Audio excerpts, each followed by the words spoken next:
வாங்க ஃப்ரெண்ட்ஸ், ஞாயிற்றுக்கிழமை என்ன சமையல் பார்க்கலாம். ஞாயிற்றுக்கிழமை அமாவாசை கிருத்திகைலாம் வந்தாலே எங்கள் வீட்டில் எங்கள் பசங்க பார்த்தீங்கன்னா ரொம்ப சோகமாக ஆகிடுவாங்க. ஏன்னா நான்வெஜ் எடுக்க மாட்டோம் அப்படின்றதுனால. அமாவாசைனா நம்ம நான்வெஜ் செய்ய மாட்டோம். மாமனாருக்கு படையல் போடணுன்றதுனால நான்வெஜ் செய்ய மாட்டோம். அதனால் காலையிலேருந்தே ஒரே டல் தான் மூஞ்சி. அப்படியே உம்முன்னு இருக்காங்க.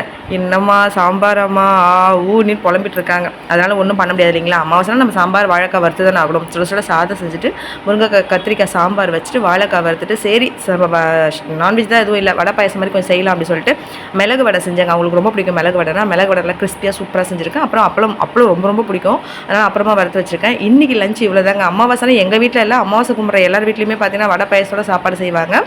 முடிஞ்ச அளவுக்கு சாம்பார் சாதம் செய்வாங்க. இன்றைக்கி சாப்பாடெல்லாம் செஞ்சுட்டு படையில் போட்டுட்டு காக்காவுக்கு வச்சுட்டு, காக்கா வரலன்னா நீரில் போட்டுருங்க. அதாவது கிணத்துலையோ இல்லை குளத்துலையோ கொஞ்சம் போட்டுருங்க. காக்கா சாப்பிடலை அப்படின்னாக்கா எல்லாத்தையும் பண்ணி முடிச்சுட்டு கிச்சனெல்லாம் க்ளீன் பண்ணிவிட்டு அவ்வளோதாங்க, சாப்பிட்றதுக்கு தயாராகியாச்சு. எங்கள் வீட்டில் இன்றைக்கி இதுதாங்க சமையல். உங்கள் வீட்டில் என்ன சமையல்? சண்டே அமாவாசை வந்து அவங்க வீட்டில் என்ன பண்ணுவாங்க?